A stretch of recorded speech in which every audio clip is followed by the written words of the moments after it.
Live from San Diego, California, this is the San Diego Sports Junkies, a show for fans, by the fans. With Josh Taylor, Justin Smead, Jason Eidsmo, and Mike Maciejewski, we're talking Chargers, Padres, and Aztec sports. It's time to let your voice be heard.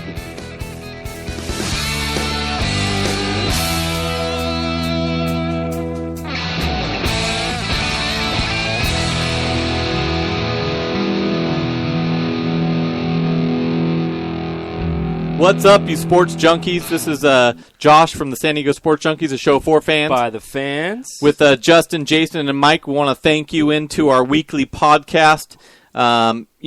If you have been following us recently, we've been shouting out a lot through Facebook and Twitter and bringing it up during the show. But we're going to be down at Cali Comfort for Monday Night Football, September 8th.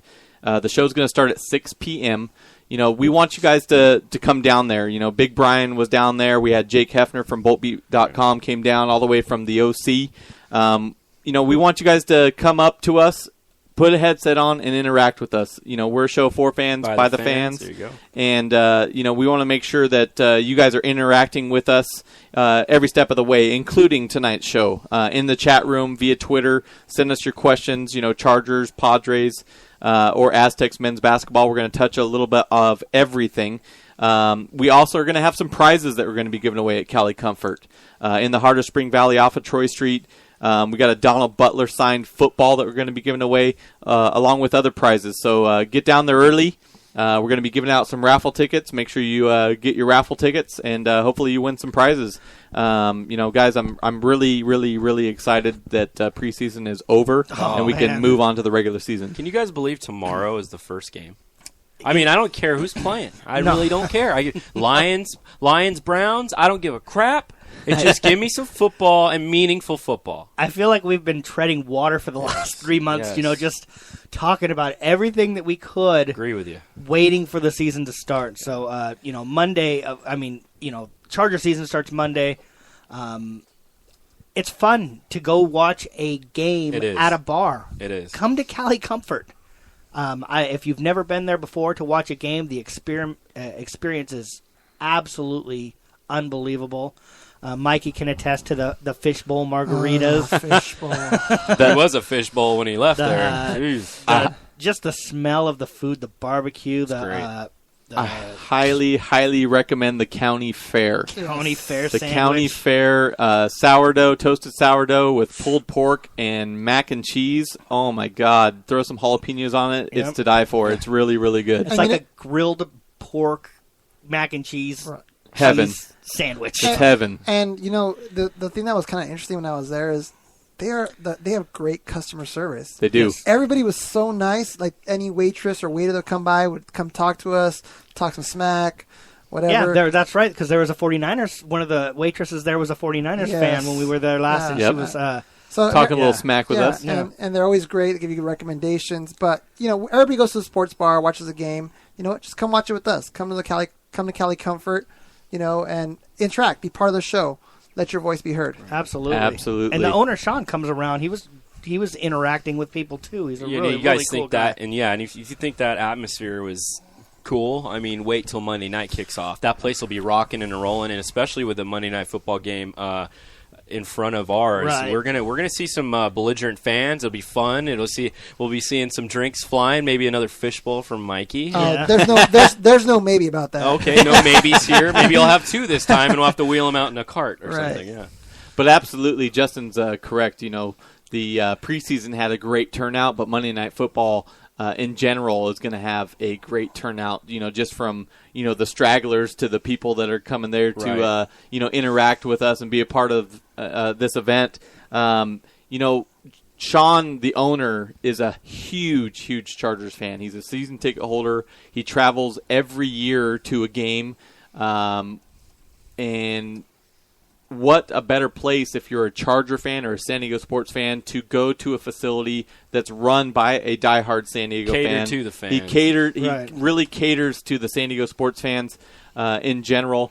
And it's not just football, it's baseball, it's MMA. I mean, he caters to sports in general. Right. It's a sports bar. It's all sports. It's a great atmosphere, great customer service. So come on down to Cali Comfort on September the 8th. Monday Night Football, Chargers versus Cardinals. The show starts at 6 p.m. Come there early. We'll be there Put early. the headset on and join the conversation. Absolutely. Guys, want to switch gears here a little bit and talk some Padres baseball. Obviously we're going to have a lot of Chargers to talk about in the next hour or so, but the Padres have been playing really hot of late. 4 out of the last 5 have been walk-offs. They're 5 games under 500. It's nice to see. I just hope it can continue because if you remember a couple weeks back, we were talking about this as well. They had that stretch where they were like 8-2 over a 10-game span. Then they went on a 3-7 game slide. Now they're on a 7-3 game. So it's a lot of peaks and valleys. Hopefully, this peak can continue through the month of September. In worst case scenario, get to 500 or a little bit ahead and contend. The bad thing about all this is it's kind of they play this game with us every year. They play better in the second half than the first half, and they get us all excited.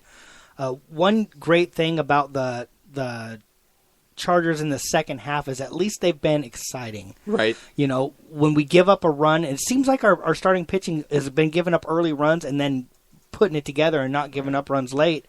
But in the past, you give up 2 runs, that's it. Where the game is over, and it's not like that anymore. We, of course, had our September call-ups. Yes.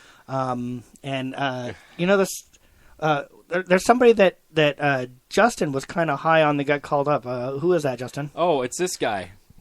Oh, let's play it here. Go I ahead. just wanted to give Mikey something here. Go ahead and play it. Went deep to right field. Does that have a chance? Yes! Home run!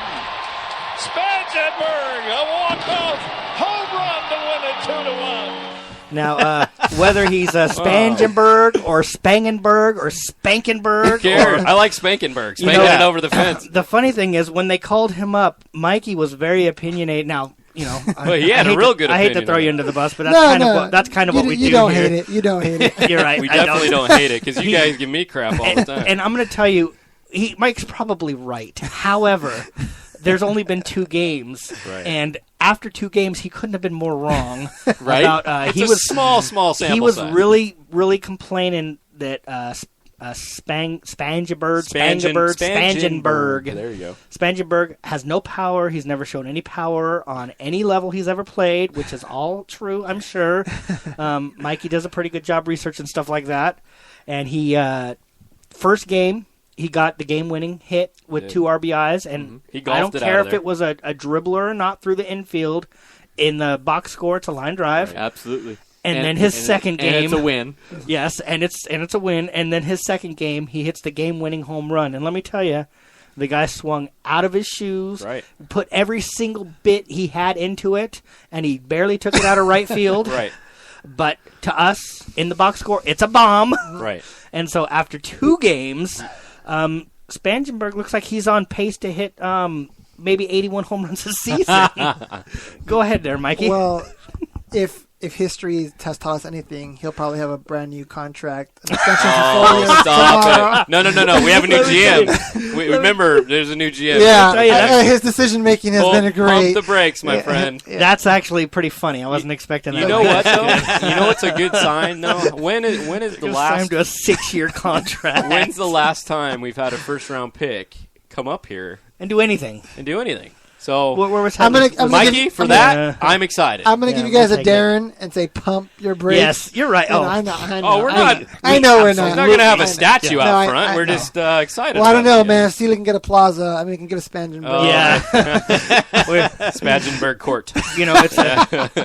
It's just always funny to have one of your buddies say something that looks wrong and then to give him crap about it. Total That's- opposite of that's that. what it's all The about. chat room's buzzing. My friend Darren's Yeah. here. He thought it was great. Pump the brakes. Buddy old pal. Oh, you good and old Darren buddy. are like Let me two tell you, peas in a pod. I guarantee Darren's on the Mikey train on that one. But after 2 games, you look so wrong, and I know. I'm sure you're right, and I'm sure next week when you in a couple weeks when we're really deep into the Charger season and you're starting to be proved right, none of us will give a shit. and you will have the I opportunity. will remind you guys. Don't worry. and I don't want to be right. I don't. But Right. I mean, honestly, like I said, I've looked through his whole career in the minors, and he hasn't hit more than 10 combined, either in Double A or Single A. So surprising. It's okay. Earlier- Very surprising. Earlier this year, I was actually talking to a coworker of mine about Padres prospects, and Spangenberg came up, and the word bust was used, and I was trying to say, I don't really follow minor league baseball that much, and I was just trying to, I was trying to, say maybe it's a little bit too early to say bust, and he's like, well, he's been in the organization this many years, and he hasn't even come up yet, so it's nice to see him come up. It's nice to see him get a little bit of success. He actually made some fantastic defensive plays, Well, his first game at third base. Mikey knows Absolutely better did. than anybody. I mean, his average in AAA was very good Yeah. This year, yeah. this year, and This he's year. had some decent years. So I mean, he's not this. He deserved a September call-up, but one Definitely. point Mikey makes, the lack of, he might be a good Major League Baseball player. You like more power out of your third baseman, So and If as you're- your first baseman, if too. you're going to hit 320, which I don't think a Padre ever, will again, it just doesn't seem like that. But let's just say he has a great career and he hits 320. 320 and 4 home runs a year is not what you want out of your third baseman. That's what you want out of a right fielder Out of or your a second second baseman. baseman, It isn't, Or, but if that 320 is turning into 85 RBIs, you don't have to hit home runs Let me to tell you drive something. in 320 320 and 85 RBIs is not enough out of my third baseman. I need 100 That's- RBIs out of my third baseman. I disagree. you wanted Chase Headley MVP candidate numbers Yeah. out of your third. I agree, kind of. I with mean, Jason I here understand because- it's a prototypical power position, but we lack the run production. We got to stop. We got to stop though comparing against what the Padres have now. Of course, right now we'll take 320 and no home runs out of anybody of because course. nobody's hitting. But ultimately, I want 30 bombs and 100 RBIs out of my third baseman. I talked to a friend of mine who listens to the show, and we were talking back when we were talking about how to fix the Padres, and he came up with this different idea. He said, you know what? Let's not go after power. Let's just find guys that hit for average, because it's gonna be hard for guys to hit for power at Petco anyways. So let's go that route. I on a disagree with that, consistent though. basis. Yeah, and I thought that was interesting, though. I mean, just a different point of view. It is different. I've thought about that for a long time now, that the gaps hitters are going to be more successful. Guys that can hit 280 plus are going to be more successful at Petco Park than the prototypical power But hitter. that's what- even that they brought the fence in, it hasn't really changed No, anything. bringing the fence in was stupid, by the way. It didn't We change argued anything. about that. We argued about that before. But Yonder Alonso is a great example. He's a gaps hitter. He's a doubles machine, but he's hitting 210. Yes. Right. He's You also don't- been hurt. every year. Let's get somebody out But there when that's he was- healthy. But this- when he was healthy, he This wasn't hitting. This is a broken record, guys. Yeah. Because our corner outfielders need to hit for power too, and our corner infielders need to do that, and we just don't have it. Yeah. And like I'll you guys said, I'd like to see some real major league talent. I'll take 320 and 85 RBIs out of anybody right Yes, now. of though. course you Absolutely would. After you what we would. saw this year, But yeah. we shouldn't be comparing to what we saw this year. We should be comparing to the other teams in the league, and I we agree need with you. more. We need You need more. to step up your game a little Absolutely. Darren just commented. He said Giants won the series with that mindset, as far as having, guys that hit for average and driving runs. bit. Yeah, of course. Home runs don't necessarily No. win you ball Right. games. You can hit 4 home But runs. we have neither and right there now. are 4 solo home runs, and you lose 9-4. But we're bringing in these guys that are going to hit for average, and these guys are going to hit the gaps and stuff, and they're not doing that. Right. I'd rather at least get Adam Dunn, who's going to hit 210, swing out of his ass every time, and put 35. I think the bombs most in important the seats. stat is average. If you can Yeah. hit for average, everything else is going to come. And that's just a sabermetrics thing. Sabermetrics is picking the stat that you think is important, that you build your team around. Whether it be on base percentage, for me, it's average. I think average is the most important thing. You want guys to hit Absolutely. for average, regardless if they have power or not. But that's what you want to decide is how you build your team, and there's no right answer. It's just a personal opinion, and we'll see what AJ Preller does. Kevin, you're turning into Billy Bean. Darren, Calm down, Billy. Darren elaborated. He said Giants absolutely had no power. He thinks Aubrey Huff led their team in home runs. Oh, well, he probably led our team too. Yeah, of course. Guys, we're going to take a quick break. When we come back, we're going to be talking some Chargers football with Jake Hefner from BoltBeat.com. This will be Jake's Take. Very popular segment. Very popular. With the ladies, too. Nice.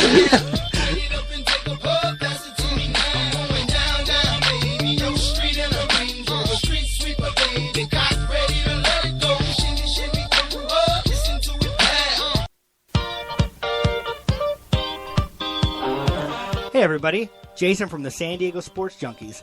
I'd like to invite all you Charger fans to join us, the San Diego Sports Junkies, for our live show, Monday, September 8th at Cali Comfort Barbecue and Sports Bar. If you made it to our last pregame show, you know how great the atmosphere at Cali Comfort is. The show starts at 6 o'clock with kickoff around 7:15. So come on down and throw on a headset and let everyone know what you think about the Chargers. That's Monday, September 8th, before the Chargers destroy the Cardinals on Monday Night Football at Cali Comfort in the heart of Spring Valley. Let your voice be heard.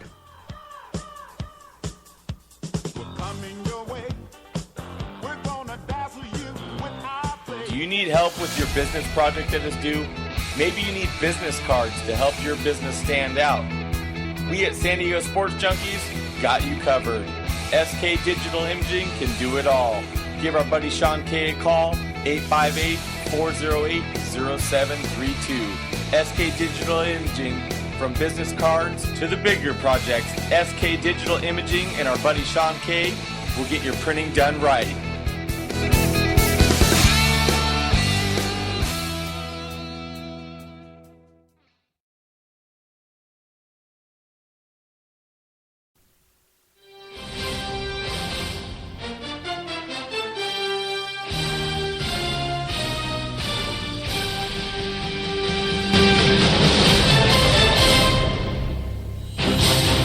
What's up, San Diego Sports Junkies? You know, music like that just never gets old. No, it doesn't. No, it does not. And that's why we play it for you each and every I wish week. the NFL could have a 45-game season. I do too. Well, then we'd get really tired of it. But I like the format it is now. But dude, there's something about Monday Night Football that just really gets your blood boiling. And and for the Chargers to be, I think it's the third year I want to say that they've been on. I think it's the three out of the last four they've been on opening night Monday Night Football. Yeah. Hopefully we can get a primetime position because it usually seems like the late spot. Yeah. Guys, we're on with Jake Hefner from BoltBeat.com. This is Jake's Take. Jake, welcome to the show, bud. Thank you for having me on again, boys. How we doing? Doing great, man. It's a regular season, man. Couldn't be any happier to finally not worried about who's going to make the team per se, and see actual results each and every week. We are in that final countdown. Thank the Lord. 5 days. 8, as if it can't get here any faster. As if we haven't been saying that for about the past 6 months. But I know. Jake, Monday night. We got Hawks and Packers tomorrow, dude. Oh, hey, just as a football fan alone, yes. I don't care if you're a Chargers fan, a Raider fan, what have you. It's football season in general. Oh, it's great. So Thursday night is a reason to be hyped up again. Of course. Absolutely. NFL season starts tomorrow. Absolutely. So, Jake, what do you got on the agenda? Well, let's go through. We'll review, obviously, some of the events in the post-first game against the Cardinals. Let's go ahead and start off with the release of Vincent Brown. Mm-hmm. I know a lot of people, especially who I see on Twitter, were somewhat surprised about that. And I got to admit, I was too, but not for the same reason that everybody else seemed to be surprised. A lot of people were surprised because they thought, Vincent Brown's a veteran. He's only been with us for 3 years.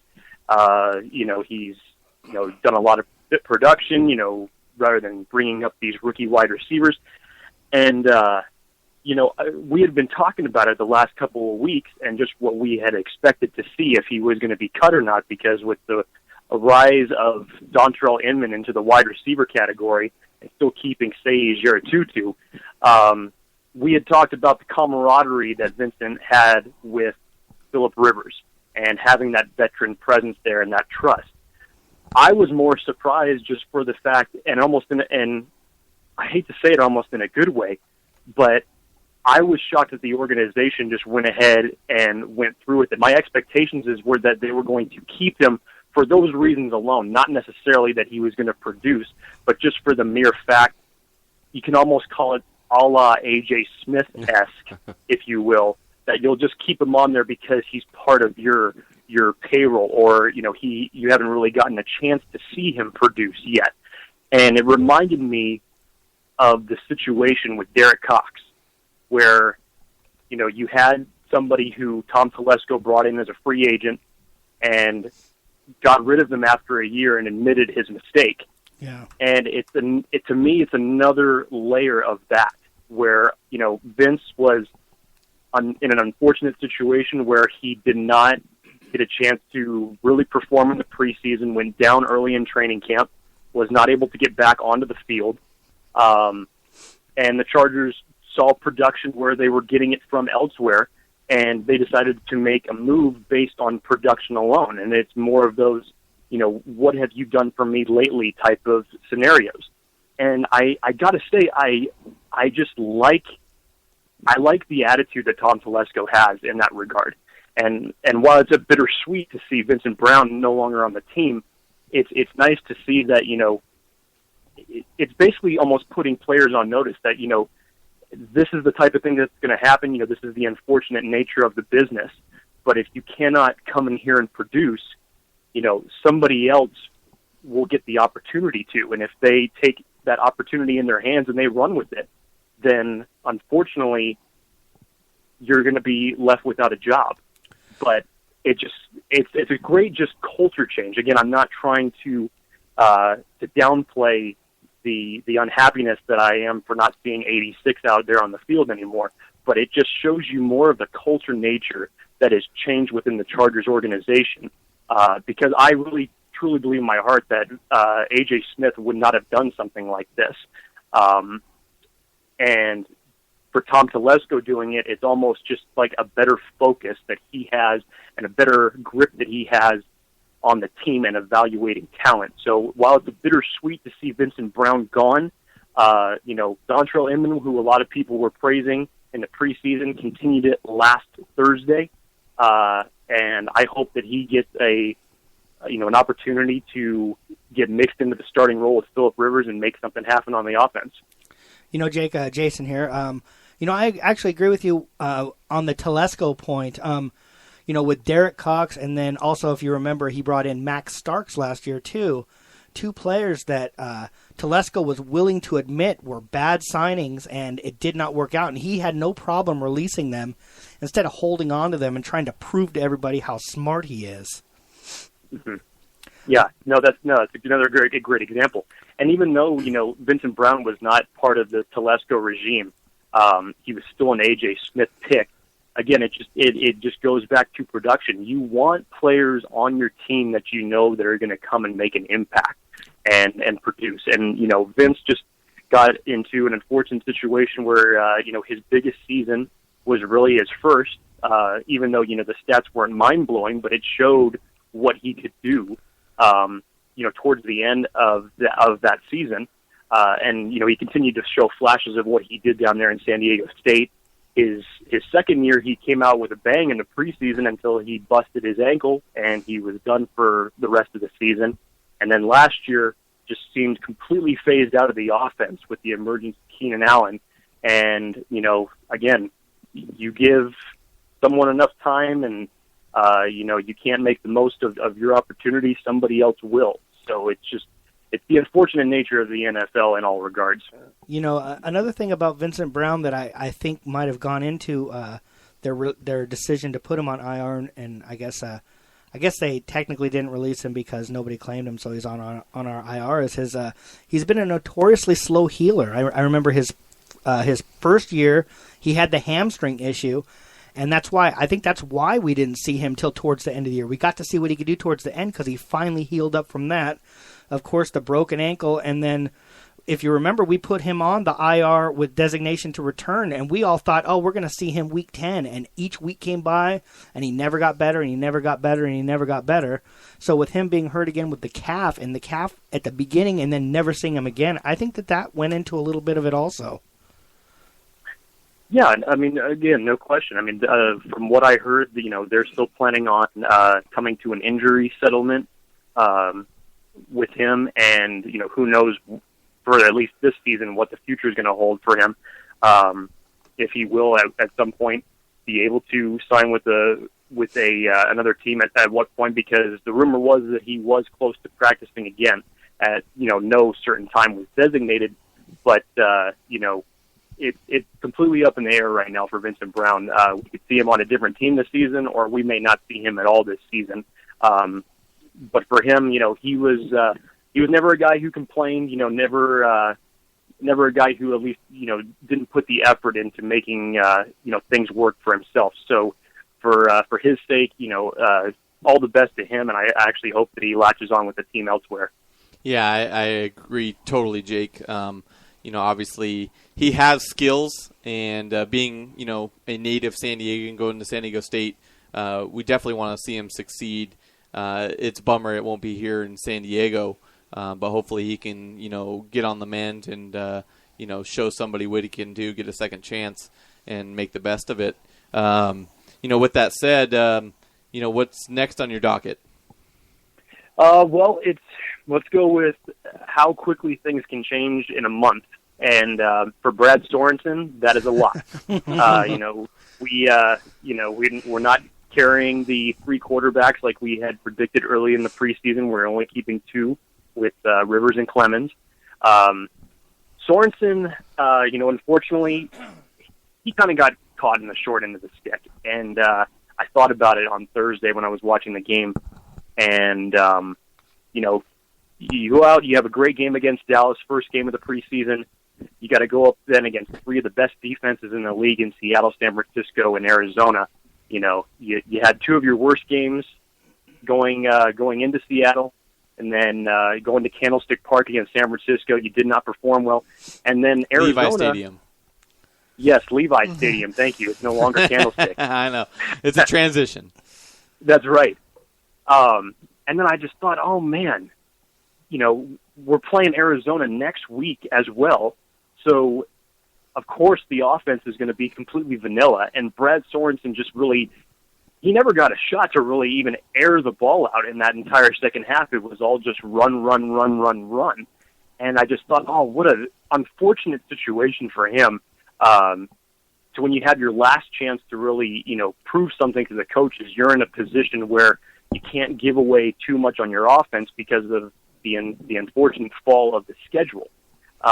So Brad didn't really get to do anything in his final preseason game to make a mark, whether it was for the Chargers or any team that he would possibly end up with. But Sorensen's out. You bring Ryan Lindley in from Arizona. He started 4 games last year for the Cardinals. The biggest thing, not only is it great to have another San Diego State alum on the Chargers, but the biggest reason I think that the Chargers went after him was because he has familiarity with our new offensive coordinator, Frank Reich, because he was their O coordinator back in 2012 for Arizona. So, of course, not only do the Chargers like the fact that he does have starting experience in the regular season, but having that familiarity and carrying that over from a team transition and, having the type of quarterbacks that the Chargers have on their team is only going to bring up Lindley's production and his mindset and his training. So I believe that was one of the biggest reasons that the Chargers targeted him in free agency. Yeah, and talking back to Sorensen, I remember 2 months ago, like you said, having these discussions, people asking me, is he the quarterback of the future? And I wrote an article mentioning, he really just shot himself in the foot because he looked bad, especially when we compared him to Kellen Clemens, who was playing out of his mind all preseason. So, I totally agree with you on that. And then bringing in Lindley, that was my first thought was, are they bringing him in just for the Cardinal game, or is this really, are they going to give him a long-term chance to succeed here in the practice squad and possibly develop? Because he's still kind of young. Yeah, he's not old by any means of the imagination, but now you have 3 quarterbacks on your roster that all have at some certain point or another starting NFL game experience. And, it's just a nice security blanket to have and just a nice camaraderie to have against, when you have guys that can, when they discuss or whenever they have meetings and what have you, it's just having that type of mentality is like nothing else compared to a rookie who's never had it before. So that value in that alone goes miles in the NFL. It's even just for a backup position, even if we're talking about the mediocrity of the practice squad, those things are huge for a player when they're trying to latch on to other teams if they've been released. So having that type of game film for coaches to study, having that type of experience going up against defenses at the actual NFL speed goes miles for players like Ryan Lindley. I totally agree. The funny thing about this, and you could take it, I guess, one of two ways. It seems like NFL teams in general really have a 52-man roster. It feels like that 53rd man a lot of times is guys that they pick up during the week to pregame for the next team. It just, I saw that a lot last year. The Broncos do it a lot. It seems like every week they're picking up a guy that was Seattle just released by the previous too. team to get like a scouting report on the team that you're going up against. This could continue to be a trend in the NFL from week to week. You can see guys just moving around just to give that team the competitive edge going into that matchup.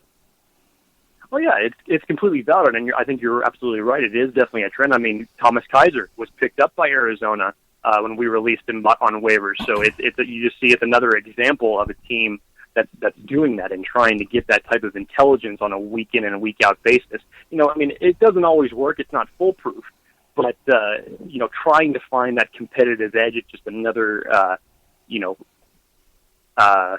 another way that the coaches are just trying to gain a leg up on the competition. So, yeah, absolutely. I definitely think that it's starting to become a trend. Yeah, for sure. It's a chess match for sure. With that said, two takes in, what's third on the docket? Well, we had talked about it from the Dallas game week 1. Who was it going to be? Was it going to be Marion Grice, or was it going to be Brandon Oliver? I said last week that unless Marion Grice came in and blew the roof off of Arizona, that I thought he had absolutely no chance in sticking with the roster. But, look how close that this came. Yeah. Grice had 17 carries, 79 yards. Oliver had 16 carries and 71 yards.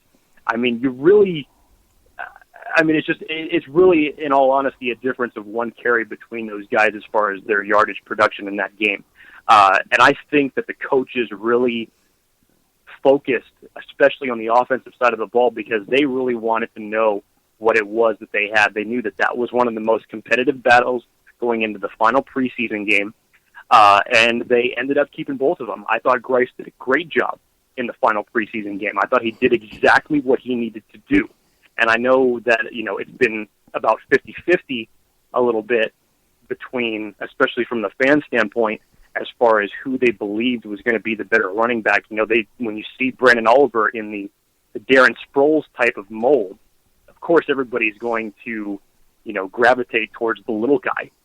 But when you need a different style of a running back like a Marion Grice, who's more of an a thumper. He's a bigger type of a back. He has a much different style to him. He's multidimensional. It's nice to have that type of value. And I think the Chargers realize that, especially with all the different ways that they want to attack defenses, especially with their running backs, when you look at how deep they are now. And Grice is a nice insurance policy should there be any injuries along the running back position. But I stand corrected, and Grice did exactly what he needed to do in the final preseason game, and hats off to him for making the roster, both him and Brandon Oliver both. Hey Jake, it's Justin here, man. I was a big Grice advocate. I like the kid a lot. I think they both battled so hard. I was at the final preseason game, and they both ran the rock really well. That being said, Grice was eventually let go, but the initial 53, he was on there. Did they wait in a strategic way so that they could kind of slip him under the rug and add maybe Ricardo Matthews to the roster after the defensive tackle obviously lacks depth? Was that a strategy, you think, by Tommy T and that regime over there? I'm glad you asked that, man, because that was actually going to be my next segment was talking about Matt. I stole your thunder. What a transition! It's a perfect transition. Awesome, you couldn't have hit the bullseye any better than that. Right on.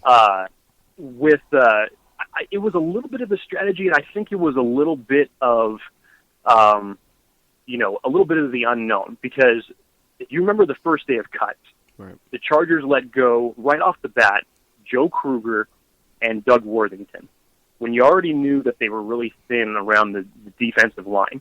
So I had said it, at that point, because I knew that Lawrence Guy was injured. He hadn't played, the last 3 preseason games, that if he wasn't a part of the initial cuts, then he is close to being healthy, which he is. He is currently practicing now. He's ready to go for week 1. But you also kind of had a thought in the back of your head, well, if they're releasing these 2 guys, then we still need some depth behind there. So it was almost kind of an underlying feeling that when the 53-man roster was complete, that there was something that was still coming that was going to change. And there was a lot of talk after the first day of the 53 being finalized that the Chargers had interest in Kevin Vickerson, who was released from Denver. And, if anybody knows how he's played the last couple of years for them, he's been an absolute terror on defense. He's a seasoned veteran. He's 31 years old. He's battled a little bit of a hip injury in the preseason, but he's been the type of nose tackle that you kind of want. He's got that veteran-type presence. So a lot of people were eyeballing him. But in classic Tom Telesco fashion, Ricardo Matthews was one of the final cuts from the Houston Texans. He had spent his first 4 years in Indianapolis. He was a former 7th-round pick. But Tom Telesco reaches to the Indianapolis Colts well yet again, and he finds a guy who's 6'3", 300 pounds, can play all of the defensive lineman position. So, of course, if we know anything about the Chargers, they love a player with versatility. Mm-hmm. And you go from one Pagano to the other. So not only is he versatile, but to bring him in and to bring him into a situation where he's already going to know the playbook and have that type of familiarity with the defense and how it's run, because you want a player who can come in and make an impact. And when you put all those type of things together, I think it was just a strange coincidence that that's just the way the dominoes felt with when the cuts were done and when they were finalized. And that was why it led to Grice being on the 53 temporarily before he was released for Ricardo Matthews. Luckily, of course, Grice was, he went through waivers unclaimed and he was put on the practice squad. But I think that was more of the underlying story that happened between Ricardo Matthews and Marion Grice. Yeah, I was surprised Grice. I thought Grice would make it over Oliver. I just had a little feeling, but I liked Oliver. I wasn't against him. I'm glad Oliver made it. Like you said, he's a good. He's kind of a gritty runner. I do like him. As far as defensive tackle and ends go, I just wanted your opinion on Tenny Palapoy. What did the Chargers see in him? I saw a little bit of flash there with him. What credentials?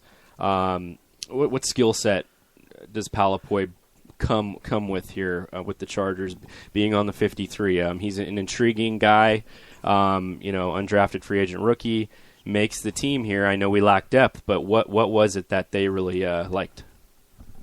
It was, and Tenny, of course, I was so excited to hear that he had made the roster. I thought he had. You were talking about him the first time you came on our show, I believe, way back in the beginning of spring training. Yeah, I have been pumping Tenny up for about the past month and a half to 2 months to anybody who asked me questions about people to look out for, and I was so excited for him because he brings a different type of skill set to the defensive line. But almost, if you think about it, it's exactly what Tom Telesco said that the defense was going to be like this year, and that's faster. And that is exactly what Tenny brings to the team. He's might not be the biggest guy on the defensive line. He's only 6'1", but he is very, very fast and very, very strong. And when you have a guy like that, especially when we see the way that Corey Legic played in the San Francisco game, when you can have that type of combination of strength and speed, and to where you can actually beat offensive linemen like that and generate a pass rush from the defensive end position, it gives your defense such a different versatility in different ways to work your defensive formations and your defensive blitzes, and just opens up the playbook that much more, so you don't feel so restricted when you know that you have players like this that can come in and produce with that type of skill set. So Kenny's a very unique guy. The will to work has never been in question for him. So he's definitely a hard effort type of player. But I know that he is absolutely stoked about making the team. He's always actually kind of, watched the Chargers, especially since, his former teammate, or not really former teammate, but former alumnus Eric Weddle went to the team. Mm-hmm. He's always kind of felt that this was the right situation for him when he came along and signed during the undrafted free agent period of the draft. So Kenny's just a very unique guy. I really hope they throw him in some good formations in the defense. I think Pagano can be very creative with him and what he can do. So his skill set, in my opinion, the sky's the limit for him. Yeah, I totally agree. Speed in general is a good recipe for a defense. When you got guys that can cover tons of ground, they have that makeup. The hardest thing to do is cover a tight end or a wide receiver because you don't know when they're going to break. And you got to have that speed to be able to make up the difference, make up that ground, get a hand on the ball, and make a play, make a tackle. So anywhere we can improve the overall speed of the defense, I'm all for. That was one of Tom Telesco's big things in the offseason. I mean, he said at the end of the year, we need to get faster. And obviously this upgrade with Tinny Palapoy shedding blocks, getting to the ball carrier quicker. I think that's what you're trying to say, Jake. It really helps the defense out. And I think the depth of this defense is just getting better, especially with the addition of Ricardo Matthews. And you said he was one of the last guys to get cut there. So that's intriguing too. Obviously, they liked him too, but they had to part ways. So it's good to see Tenney on the roster. Yeah, it's again, I could not be. He's probably the one guy as far as whoever was making the roster that was going to be the happiest if they made it. So I'm really excited to see what he can do. Well, I'm excited to see what you have as the fifth item on Jake's Take. This is Jake Hefner from BoltBeat.com. If you guys have any questions, hit us up in the chat room. Hit us up on Twitter, whether it's during Jake's Take or after this segment moving forward. Jake, what do you got moving forward for us? Well, this was really something that I felt was strangely not really talked about that much when news broke of it over the weekend. And it didn't have anything to do with the games. It didn't have anything to do with the players who were involved. It more had to deal with a player who hasn't played at all this preseason, and that's Jeremy Clary. He went in for his second hip surgery now. So, and it's being reported that his 2014 season is now possibly in doubt. Right. And this is interesting because, it's unfortunate, and obviously Jeremy's probably one of the most criticized players that has ever donned a Chargers uniform, especially from a fan's perspective. But again, I thought he played great in the guard position last year. I really did. I'm probably one of the few people that can actually say that. Me too. But well, there you go. There's another. I don't feel so alone. But it's an interesting situation because as of right now, the Chargers only have 8 active linemen to their roster. They have 2 offensive linemen that are also on their practice squad, but 4 of these linemen, luckily, are able to play guard. You have Chad Reinhardt, you've got Chris Watt, obviously the third-round rookie. You've got Rich Orenberger, and you've got Johnny Troutman, who is, as of right now, is penciled in as the starting right guard. And I actually really like this opportunity for Johnny because before he tore his pectoral muscle, before the year he got drafted, he was rated as probably a second or a third round prospect. And for the fact that the Chargers actually picked him up in the 5th round, you kind of knew at that time, like, okay, well, he's a depth signing. We'll see what we get from him. And maybe the biggest difference you can look at, he struggled a lot last year coming back from that pectoral injury. And, a lot of people, I don't think they really took that into account when they remembered that he was injured for that full year. And, coming back from something like that and in a position where you have to use your entire upper body and mostly your chest area, it's very difficult, especially when you have 334-pound guys coming at you all day. So again, it's a good opportunity for him, and especially if you compare the Seattle game that he played in the preseason of last year, and you flip on the tape of what he did 3 weeks ago against Seattle, it seems like it's a completely different player. In 2012, Michael Bennett was just beating Clary off the line, and it was disgusting. But you look at this year, and he was one of the few offensive linemen that was actually able to hold his own in that game, and getting battle-tested against the best defense in the NFL, and having that experience that he actually got a shot to play in the AFC Championship game, not AFC Championship game, but in the playoffs against Denver. When you start gaining that type of experience and you have that type of confidence in yourself that you can go out there, I think it's only going to benefit the Chargers. And for the people who criticize Jeremy Clary a lot, they may actually look at this as an upgrade with Johnny Troutman coming in. Who knows? I mean, it's the right guard position has been in a state of flux all offseason for the Chargers. Yeah. Because we were really high on Chris Watt coming in. He picked up the system very well, very early on, and then he got the head and neck injury early in the preseason, and that gave Johnny the opportunity to step up. And since he's been in there, he's made the most of it. And I think he's done a very good job. I think he's a very good athletic offensive guard. And he's a big body, which is what you need next to a guy like Fluker. And to be honest with you, I think he's going to do a great job. But of course, the situation with Clary is such a big question mark, considering that he's in his contract year. Yeah. He renegotiated earlier this year to lower his salary cap, but this may be the last time that you see Jeremy Clary in a Chargers uniform. Now, the thing about Jeremy Clary, we're going to kind of talk about this a little bit later. We're all going to be making some predictions, so I'll maybe ask for one from you. Does Jeremy Clary play one NFL down this season? What do you think, Jake? I'm going to go out on a limb, and I'm going to say no.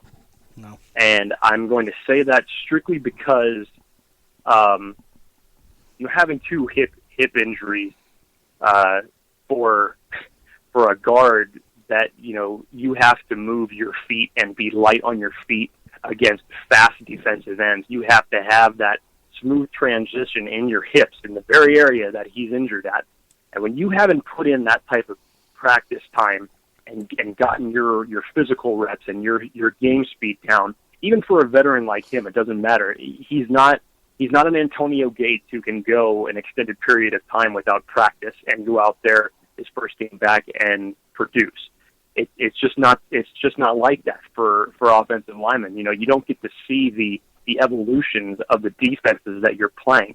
So, I know that he's going to start the season on the PUP list, but to be honest with you, I think with the competition that you already have between Johnny Troutman and Chris Watt at the guard position, I really think that that's going to keep Jeremy Clary's chances at bay. And I think the Chargers will actually err more on the side of caution, but also be doing what's best for the team and putting in players that can contribute a lot more. So, unfortunately, I'm going to say that I don't believe that Clary will play one single snap Chargers this year.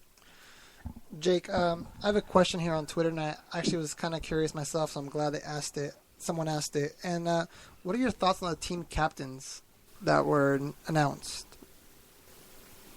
Well, first response would be, is anybody really surprised about who the team captains are? I mean, it's, you've got Darrell Stuckey, who's been the obvious team captain of the special teams.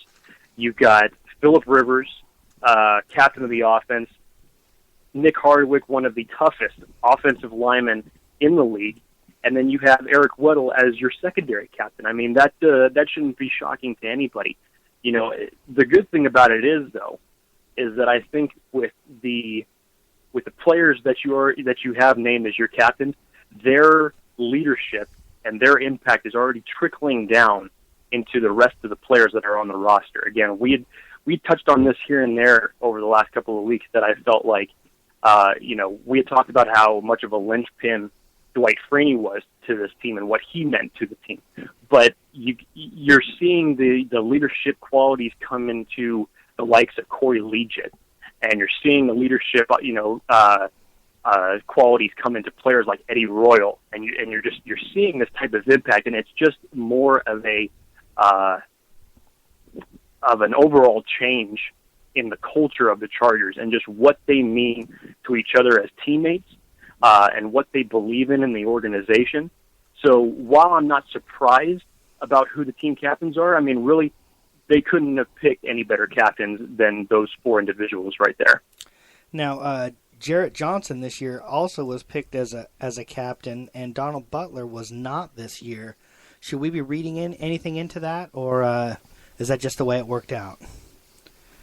No, I don't think there's really anything to read into it. I mean, Jarrett Johnson's a man's man. We know that hands down. No questions about that whatsoever.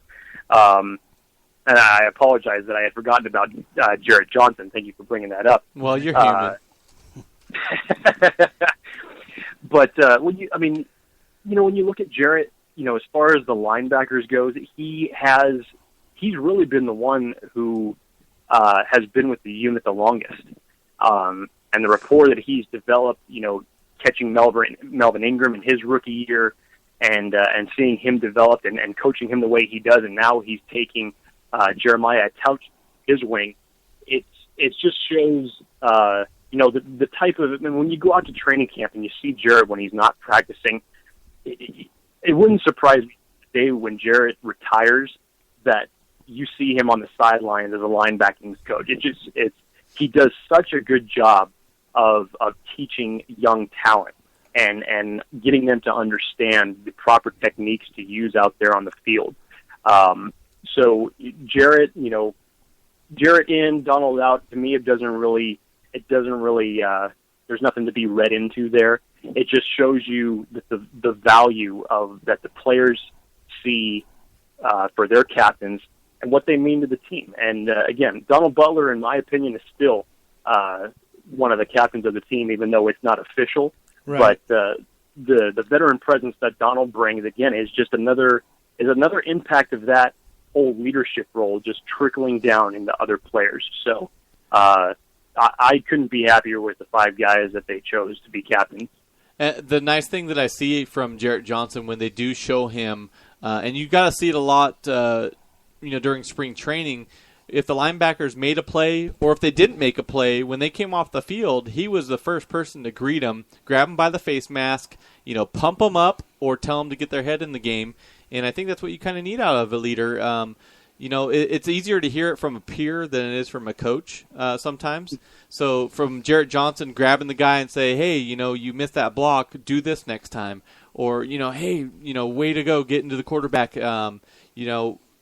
Either way, I think Jarrett Johnson is a vocal leader, and that's what you need from your defense. We got to remember, too, he comes from a Baltimore defense that was probably, in the history of football, one of the better defense that's ever played. The leadership factor, like Josh is saying, like everybody's saying, that does play a role. So, I mean, the vocal part's cool. I see Donald Butler getting vocal as well. I just think out of the two, people have a little more respect for the big, wily veteran that's been there and done that. So that's my opinion. I don't think it's a slight on Donald Butler at all. He's still an amazing player. And once Jarrett Johnson's time's up, you'll see a Donnie B with that C on his chest. So, Jake, before we cut to commercial here, we want your prediction on the Bolts and on the division as a whole. So from Chargers to Broncos, Chiefs, and the Raiders, how do you see this division finishing up when it's all said and done? Putting you on the spot, man. It's before week one, so we gotta get it in now. No, I got you. I got the Jeopardy song playing in my head right now. I can cue that up for you. If it were me, seeing the product that you've already kind of seen from Oakland and Kansas City, I think Kansas City's actually really regressed. I think they're going to be taking a big step back this season. And Oakland, you never know what you're going to get with a rookie type of a quarterback. So I think that we will win our 4 games against Oakland and Kansas City, and I think that we will actually split with Denver. So I think that we will actually be 5-1 in the division. As far as the overall season prediction goes, optimistically, I would love us to be at 11-5. But realistically, I'm going to say it's closer to the 10-6, 9-7 mark, because you have to remember, the last 5 games that the Chargers play in this season is Baltimore, New England, San Francisco, Denver, and Kansas City at Kansas City. That is a brutal 5-game finish. Brutal, And but not impossible. brutal, but not impossible, no. And I will be happy enough if the Chargers could actually come out of that 3-2.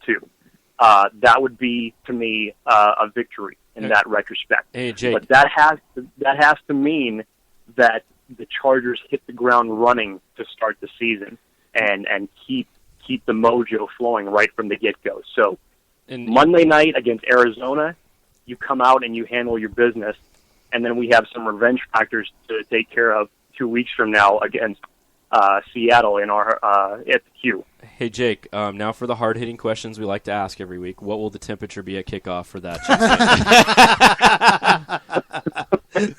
San Diego Sports Junkies, we ask the hard-hitting questions that all fans want to know. Man. Should we wear a coat? Let's see. Should we bundle up a bit? I was just in Havasu over the weekend, and it was 111. Yes, it was. And the beer tasted great. Yeah, but he sweated it back out in 2 seconds.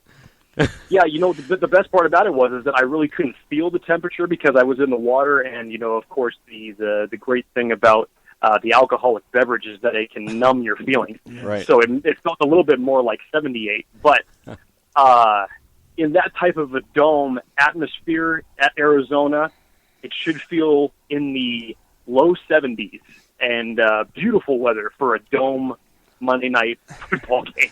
Absolutely. Now back to you in the studio. Yeah, exactly. Thanks for your weekend forecast, bro. That was awesome. Well, Jake, before we head to commercial here, we want one last prediction, and that's what the final score of the Arizona Chargers game is going to be. Here's the 2 biggest battles that you have to watch for, and I'll be as quick as I can with them. Chargers defensive backs against Larry Fitzgerald, Michael Floyd. If Carson Palmer gets into a rhythm early, it's going to be an issue for the Chargers defensive backs. The other thing you have to look out for with the new faces that are along the defensive line, look for Andre Ellington to attack. They really like him as their new workhorse back. Conversely, on the offensive side of the ball, I think the Chargers have every ability in the world to score on the now depleted Cardinals defense. With all the weapons that they have, everyone's healthy. It could turn out to be a shootout. But I will have more confidence in our defense than that, to be perfectly honest with you. And again, if they can preach the notion of hitting the ground running, I will say that this game ends up 28-14 with the Chargers going home with a victory. I like that a lot. I like it a lot. I love it. Anytime we can have a W for a prediction, I'm all for it. Jake, as always, I want to thank you for joining in on the show. I know, Monday Night Football, September 8th is going to be exciting. We hope you can come all the way down from Orange County and join us. But either way, go Bolts. Absolutely, boys. Thanks for having me on again. I'll be looking forward to watching the game and talking to you guys next week. Thanks, Jake. Absolutely, Jake. Talk to you soon. Guys, when we come back, we're going to have our prediction part of the show. But as well, we're going to talk a little bit more about the Chargers-Arizona matchup and answer all of your questions. So stay tuned. Put him in the red zone, TD guarantee. We got Chris Chambers on the left, Vincent Jackson on the right. Let the rivers flow with just a gates in your light. Offensive weaponry plus intimidating D. Turner got a game plan, we gon' run the AFC. Now that lightning is striking, getting out at the right. Hey everybody, Jason from the San Diego Sports Junkies. I'd like to invite all you Charger fans to join us, the San Diego Sports Junkies, for our live show, Monday, September 8th at Cali Comfort Barbecue and Sports Bar. If you made it to our last pregame show, you know how great the atmosphere at Cali Comfort is. The show starts at 6 o'clock with kickoff around 7:15. So come on down and throw on a headset and let everyone know what you think about the Chargers. That's Monday, September 8th, before the Chargers destroy the Cardinals on Monday Night Football at Cali Comfort in the heart of Spring Valley. Let your voice be heard.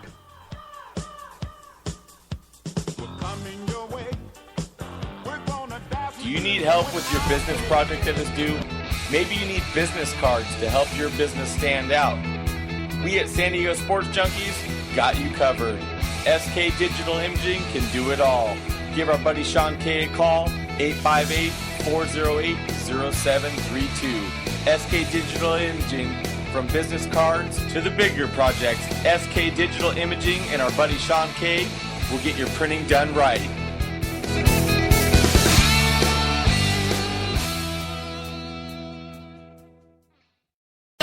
There's lightning bolts falling from the sky.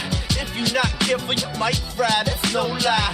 Be easy, homie. Stay up. Antonio Gates hitting TDs like layups, causing chaos. Better keep him in reach. You got a body like a beast. What's up, Bolt fam? We are back. That was Jake's Take with Jake Hefner from BoltBeat.com.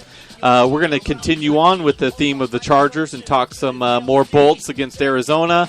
We're also going to talk about some of the surprise cuts, our predictions as we move forward, guys. So, obviously, a lot of what he had to say, I totally agree with. First of all, with some of the moves, one of the things I want to bring up really quick is actually what Darren had in our chat room that we didn't get to bring up when we were talking about Vincent Brown. And he wants to know, everybody hated on English for always being hurt, but loved Brown, who is always hurt. Why?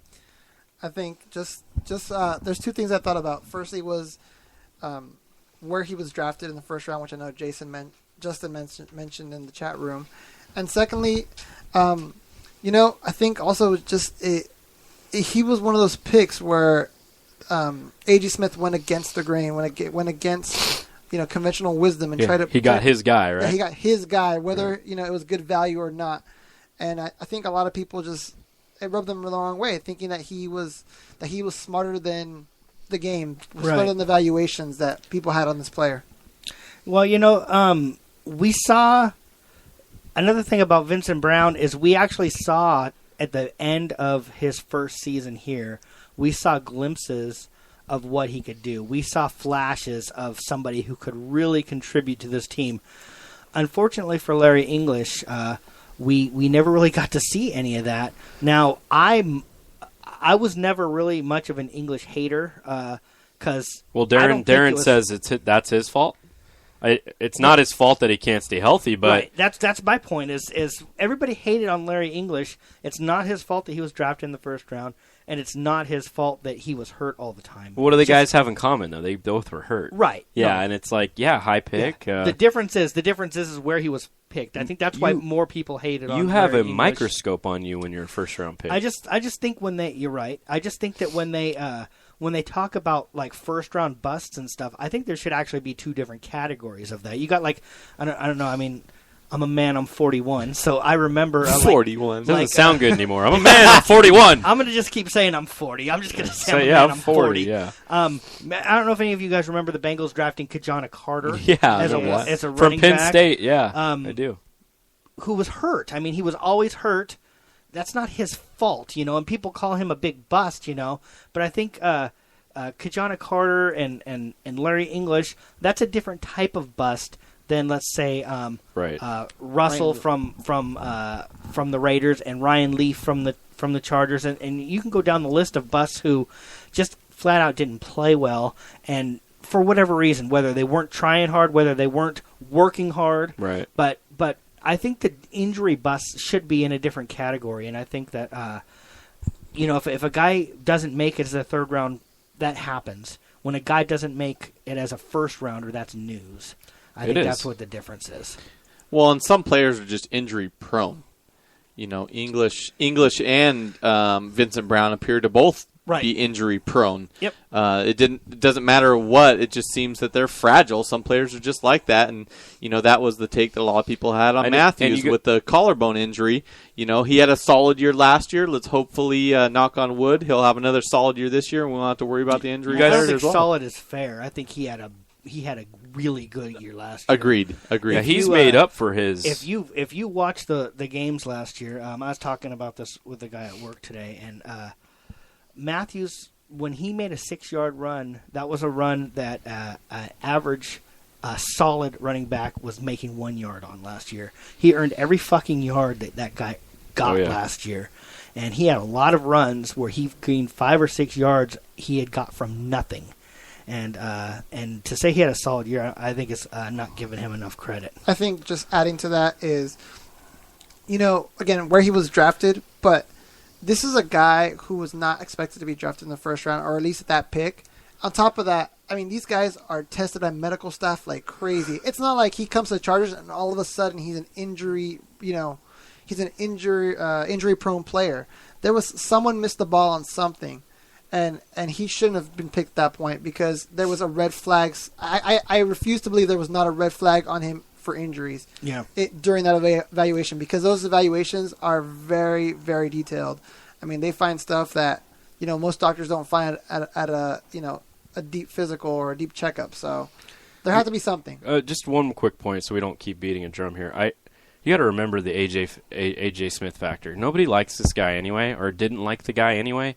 And when you're making bold picks like that, and you're reaching for a guy in the first round when he should not be a first round pick, that has a lot to do with it. The hatred from AJ filtered down to the field for Larry English, and he really never had a shot with the fans to make hay. He really didn't. There's a perception there. Yeah. And Cisco here brings up a good point in the chat Welcome, room. Cisco. What up, Cisco? He says, Floyd seems to get hurt a lot, but he made plays when he's in there, and that's one thing. If you make plays, and same with Brown. He made the same comment with Brown. Brown was making plays, and that's in English. You never heard his name. Well, the thing about Brown though is last year he was healthy pretty much all year, and he didn't really make very many plays. Right. So that's why it was lost at times. Yeah. So, anyways, next, moving on. Here's a question that I didn't get a chance to ask Jake, so I'm going to ask you guys. Vincent Brown, we know, is on the Chargers. Put him on IR, which means he can't play for us all year. Now, if his calf does heal, which it doesn't seem to be like a season-long injury, 1 or 2 weeks down the road, if he's completely healed, he's allowed to work out an injury settlement with the Bolts. The Bolts can pay him. He can go away and sign with anybody else. So my question to you, junkies here, and anybody in the chat room is welcome to jump in also. Does Vincent Brown catch an NFL pass this season? Go ahead, Josh. Does he catch a pass this season? I'm going to have to say yes. And the only reason I say that is because, if he is healthy, the NFL season is long. It's grueling. There's going to be injuries. He's not going to be here in San Diego, but I believe that somebody's going to give him an opportunity because of the tools that he has shown.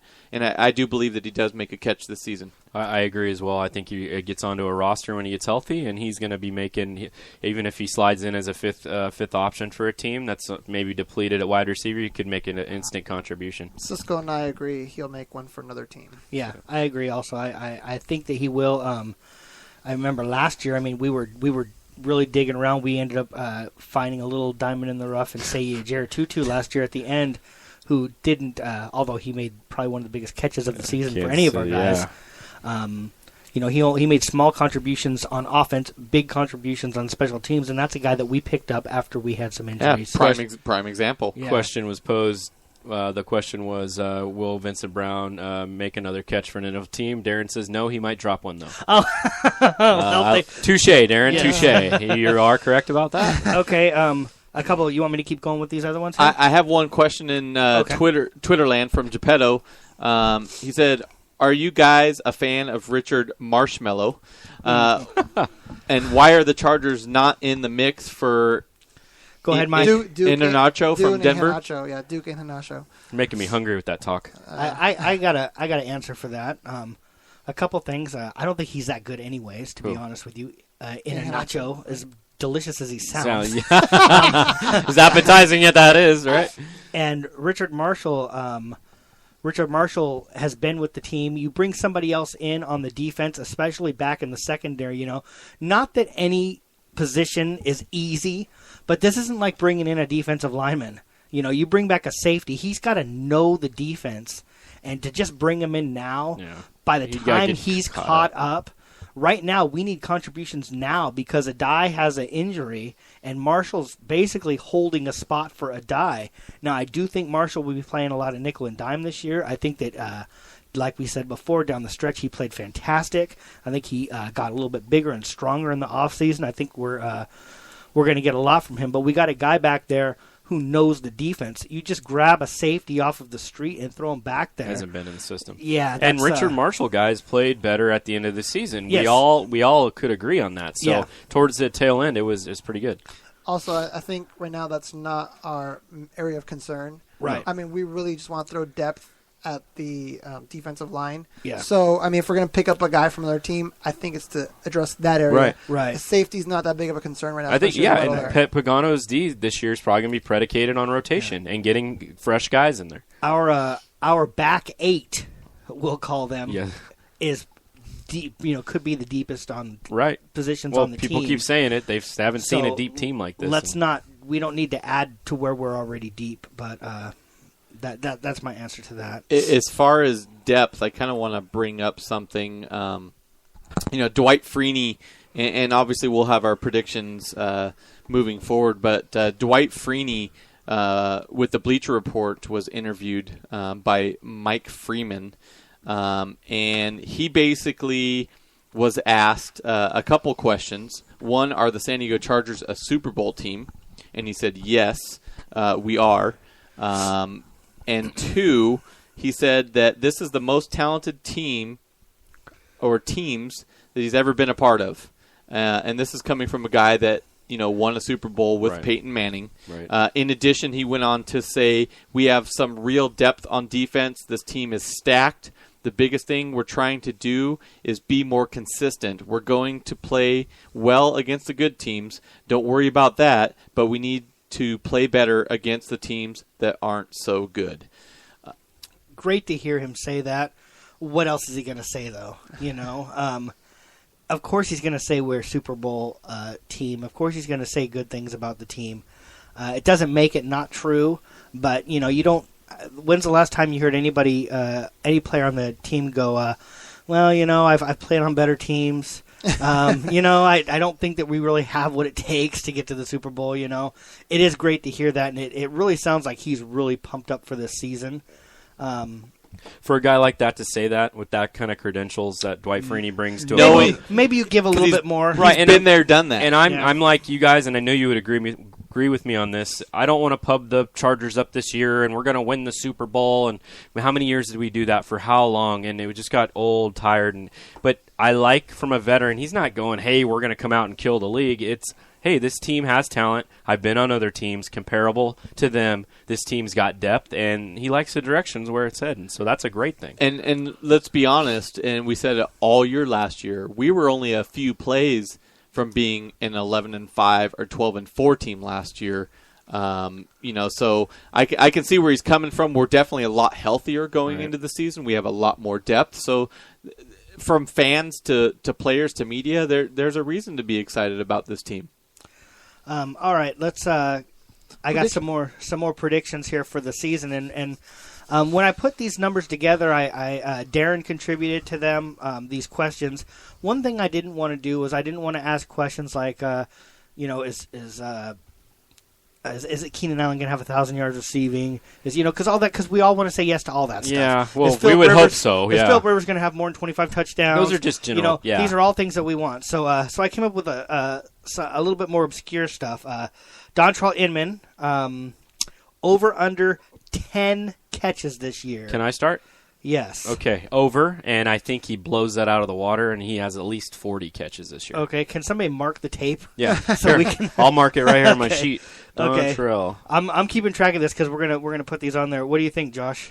Dontrell Inman, I think he is gonna have. Was it more than 10 catches? Yes. He's gonna have more than 10 catches, and the reason why is you have those games that you blow people out and you're going to have your injuries. So he's going to get in there. I'm not even talking about those games. He's going to be a contributor all year during games. First of all, he's going to get in there and he's going to get his reps in and he's going to have more than 10 catches. He's got Phillip Rivers throwing him the ball. Of course, I'll be surprised if he's active during the first 6 games. I see where you're coming with that, but I think there's going to be certain games, or hell, he might even impress so much that he's active every game. You don't know that either. You don't know. Of course we don't. Yeah. None of us know anything. No. I'm just saying we have no clue. I didn't We're going mean to offend you so much. No. I'm just not getting personal here. I mean, we can put these down. I guess we got to go fight now because I've let's take this outside. I've messed with grab the brass knucks with Justin's player. I'm gonna quickly. Of course, you can tell. I think under, not because he sucks, but I just don't think he'll get the opportunity. What do you think, Mikey? Cisco and I agree again.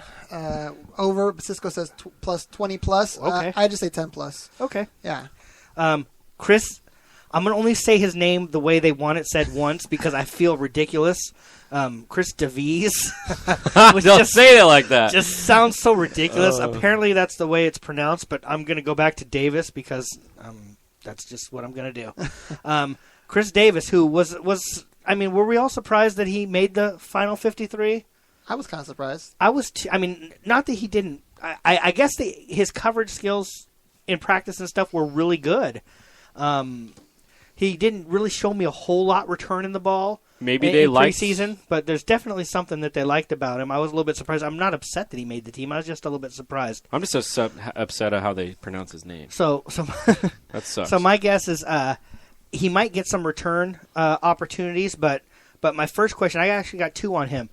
Over under 0.5 interceptions on the season. I'm gonna go over. I think there's guys that get interceptions all the time. Right. It's not something that's consistent. You can't really force interceptions. Mm-hmm. Sometimes you're just there and they land in your hands. I think he'll get one. You're going to go over? I'm going to go under because he falls in that category of Dontrell Inman. You don't know if he's going to suit up or not. Right. But I think he'll have more fumble recoveries with 1. Okay. I'm going to say under just for the sheer fact that I don't think he's going to get enough playing time. And yes, interceptions kind of get spread around. But I just don't think he's going to have enough opportunities to get his hands on the ball. The only thing that I'm hoping, I'm going to say under. Of course, I hope I'm wrong. I'm hoping that he gets a lot of playing time because we have some 30-point leads and we want to. We got guys in some garbage time. Yeah, of course. Just like Inman. Yeah, I mean, same thing. Right. But one more thing for Chris Davis, over under Davies. Shut up. 0.5 touchdowns. Let's see. Let's before we do that, we gotta keep track of the chat room. Darren, let's talk about Inman. He's talking about Inman. Yeah, he thinks if he gets over 10 catches, that means he gets hurt. Someone else got hurt. Of course it does. Yeah, it means someone else got hurt. That's kind of a cop out, though. We're looking for an actual answer. Right. Well, no, but that's what I said. Right. I mean, between injuries, but I don't want to say if this happens, then this happens. Yeah. I want an answer over or under. You don't know if Malcolm Floyd's going down again. Right. We're going to say over under. Okay, so Chris Davis over under 0.5 touchdowns, and I'm not talking about returning an interception for a touchdown, although that would count. I'm thinking more he's going to maybe be involved returning punts this year or returning long field goals. If anybody watched the Iron Bowl, under. So 0.5 touchdown. Josh has jumped in apparently out of turn. That's right. Josh has under. Out of turn, dude. Out of turn. Wait your turn. What I'm under as well. Are you under? Yeah. I'm under also. I'm under. We don't. This really isn't Alabama. We're playing this week. We don't have much of a return. Knock it off. Okay. Manti Te'o this season. Under. Does he have? Yeah, I didn't want to do an over/under for him. What I wanted to know was, will he have more sacks, or will he have more turnovers? And by turnovers, I mean interceptions or fumbles recovered. You know what? I'll even give you fumbles caused too in that stat. Sacks or turnovers? I'm going to go first, and I'm going to say turnovers. What's the line at? No, there's no line. Which one will he do more? Will he have more sacks or more turnovers? Gotcha. And the turnovers could be interceptions, fumble recovered, or fumble caused. Okay. That gets recovered by us. I think he'll have... Oh, sorry. That's not my turn. Go ahead. Oh, I think he'll have more turnovers caused than You're sacks. Gonna go turnover? Yes. Okay. How about you, Josh? I'm definitely going turnovers. I don't think that... Not a sack artist. Yeah, and the middle linebackers, they they don't get a lot of sacks in the first place. He's more of a coverage linebacker anyway, in the grand scheme of things. For sure. Him, or if Donald Brown was the same question, I would go with turnovers. Okay, so you're going to... Donald Brown or Butler? Butler. Gotcha. Butler, okay, I'm like, when did he play defense? Donald Brown, apparently we're really thin at linebacker. Get in there, Brown.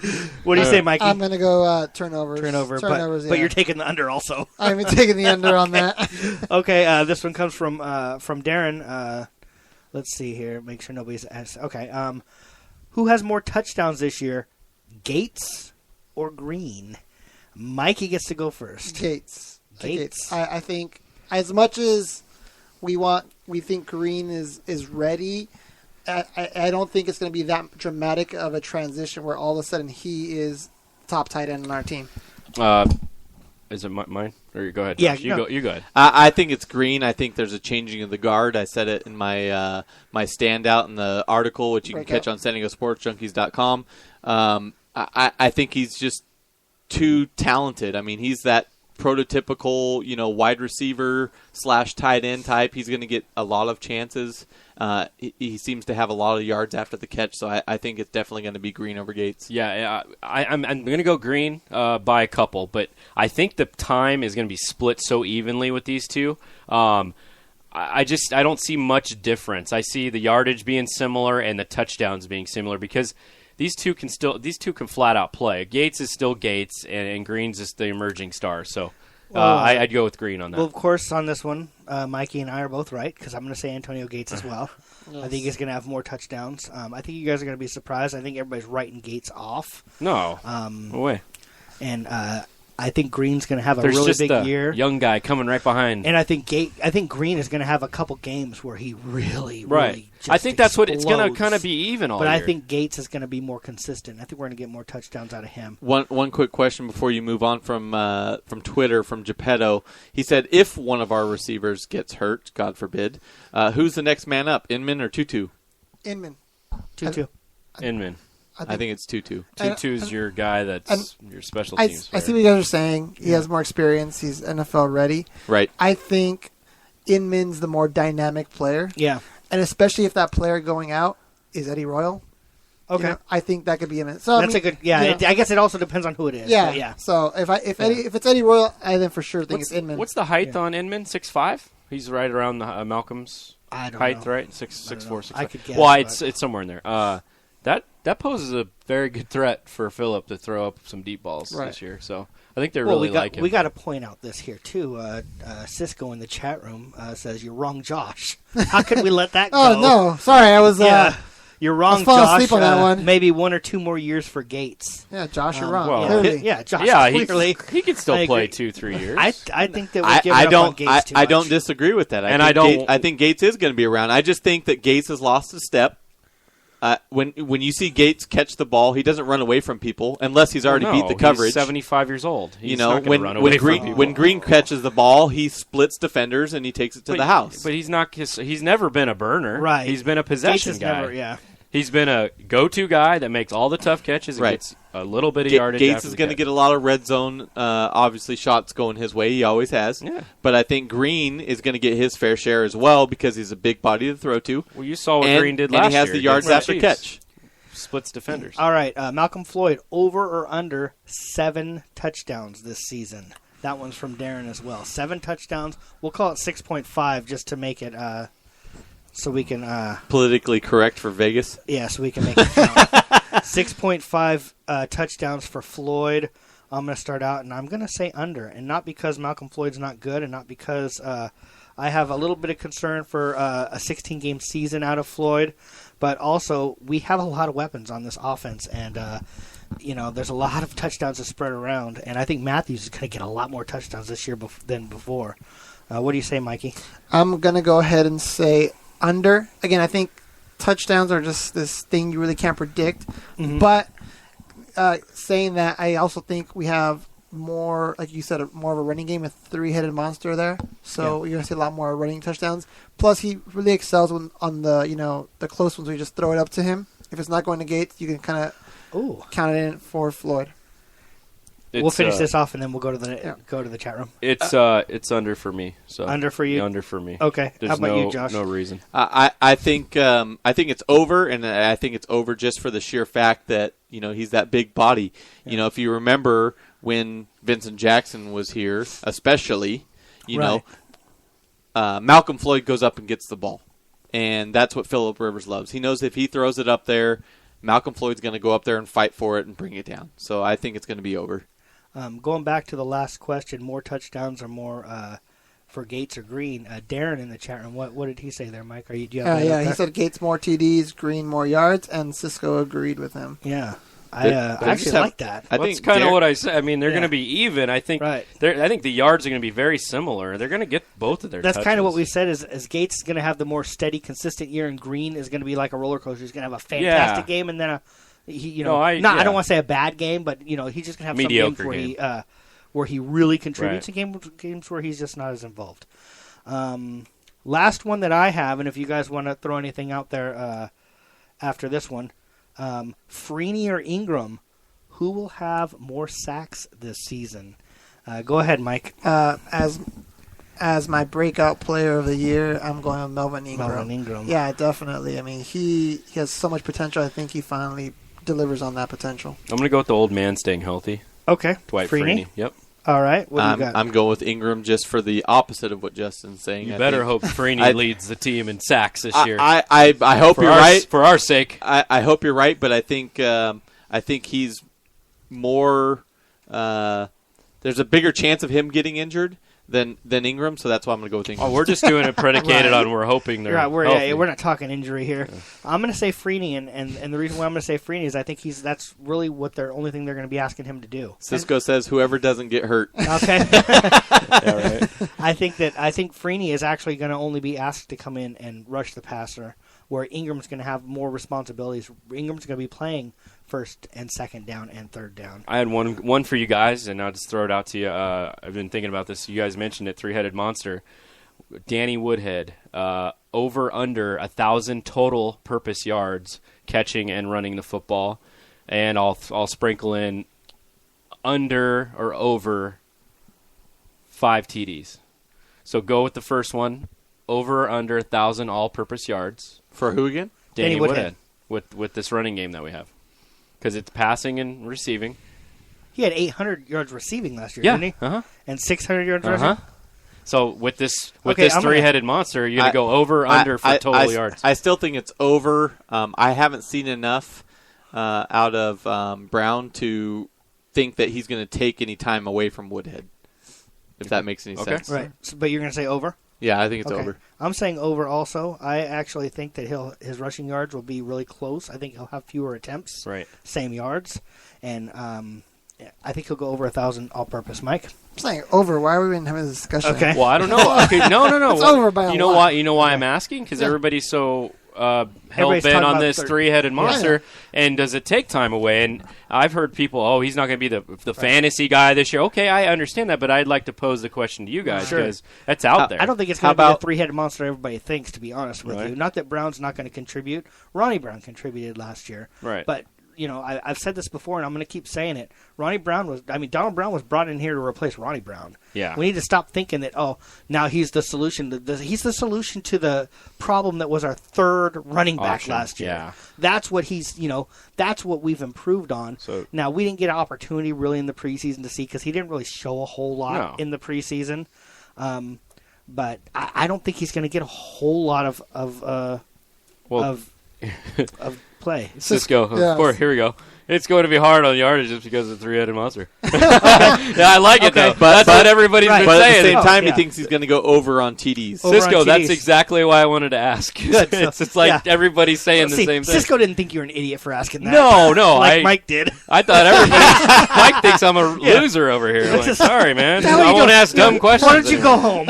We look at the book of cool questions. I got a question from Twitter here. Geppetto has a picture of Nick Novak and asks, what Charger player is the first to take a piss on the field? Yeah. Oh, nice. Can you name the stadium he did it in? I'm going over on the 5 touchdowns. I think we're going to get more than 5 out of Woodhead. Okay. What do you think? I'm going over 5 as well. I think he's going to be a fantasy PPR stud. Okay. What do you think, Mikey? Over. Over, and Josh? Over. Okay, so we all answered the same. So you know what? You are an idiot. Sorry about Justin. that. Yeah, I won't ever ask the That was question again. That Since was a we're stupid question. Dummy. since we're on predictions, before we get to our final predictions and the biggest predictions of the year, I want to ask you guys a bolt prediction instead of a bold prediction. A bolt prediction. What Charger player do you have in your mind, whether it's offense or defense, is really going to stand out? And give me some figures, whether it's Freeney with 7 tackles, or give me a bold prediction for for the game? Chargers this year. This season. I'll go with mine first if you guys don't have yours.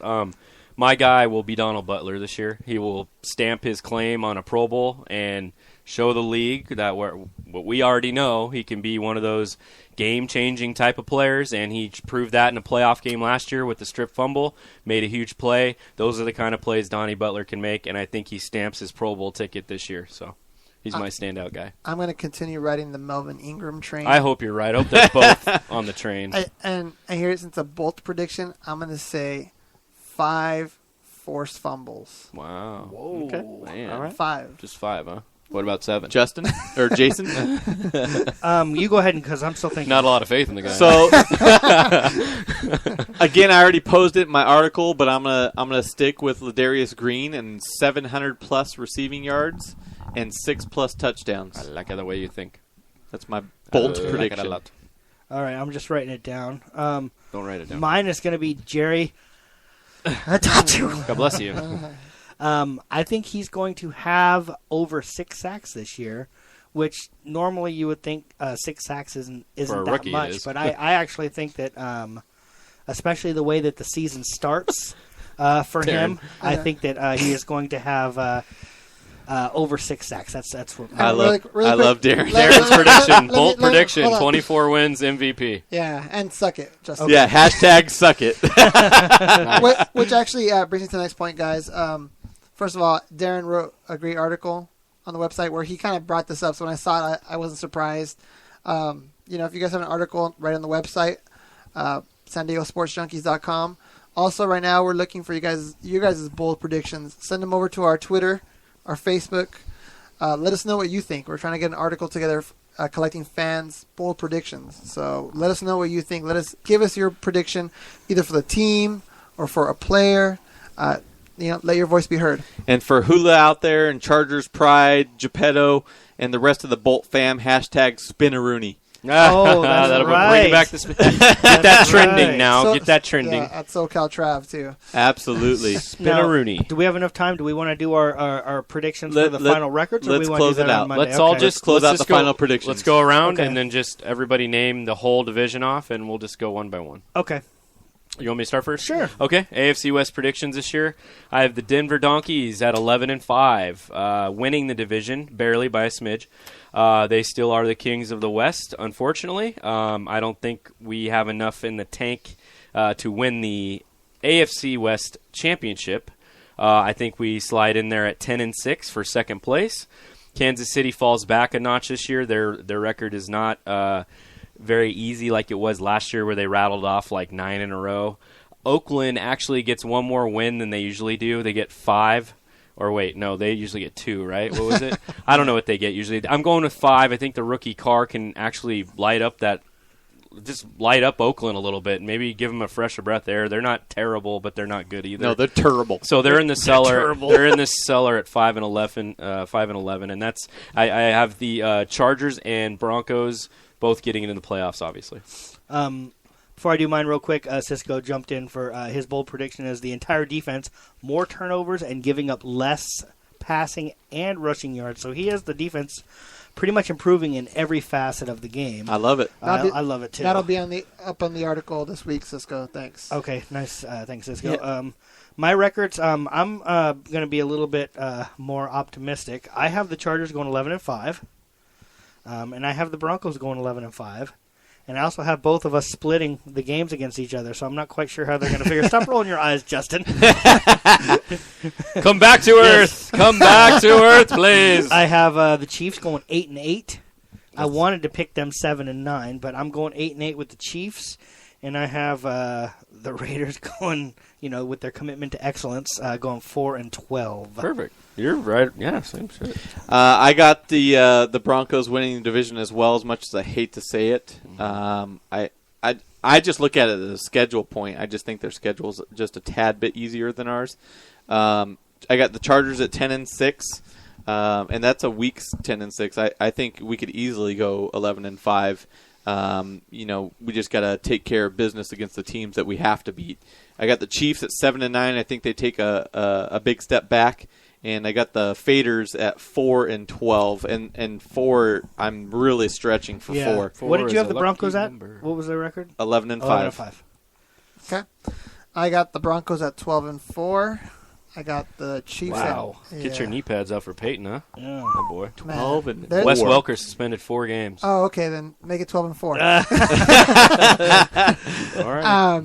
12-4. I got the Chiefs at 8-8. I got the Raiders at 4-12, and I got an article on the Chargers tomorrow on their records. Got Oakland at 4-12. Man, Oh, I'm being yeah. nice. I'm being nice Look to at the Oakland fans. He's gonna hold his prediction No, tomorrow. it's 10-6. 10-6. But read the article anyways. I was the most giving to the Oakland Raiders. You were. I'm in the giving season. I'm surprised you didn't give more to the Chiefs. I thought they You're were just like trying to make Jake 16 proud. now. No, I burnt my Alex Smith jersey when he signed his extension. You had one?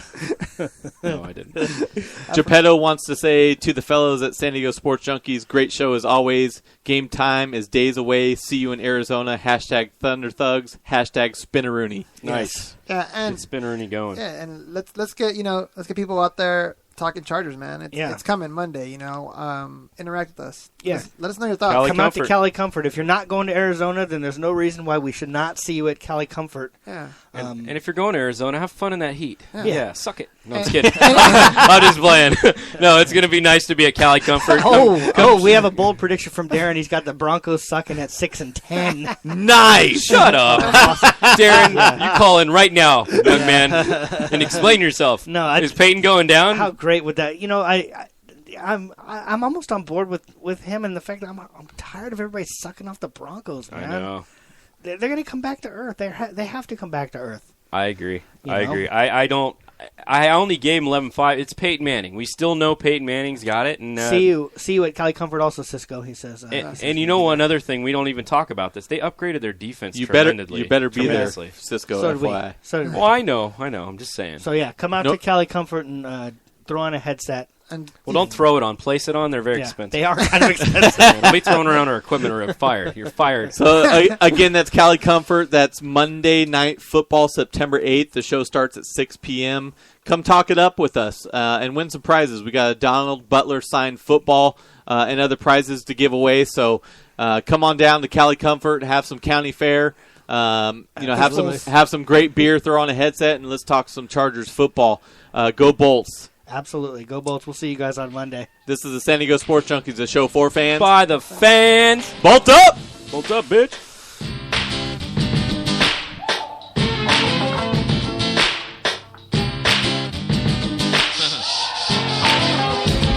I've been traveling for some time. With my fishing pole and my bottle shine. On these long.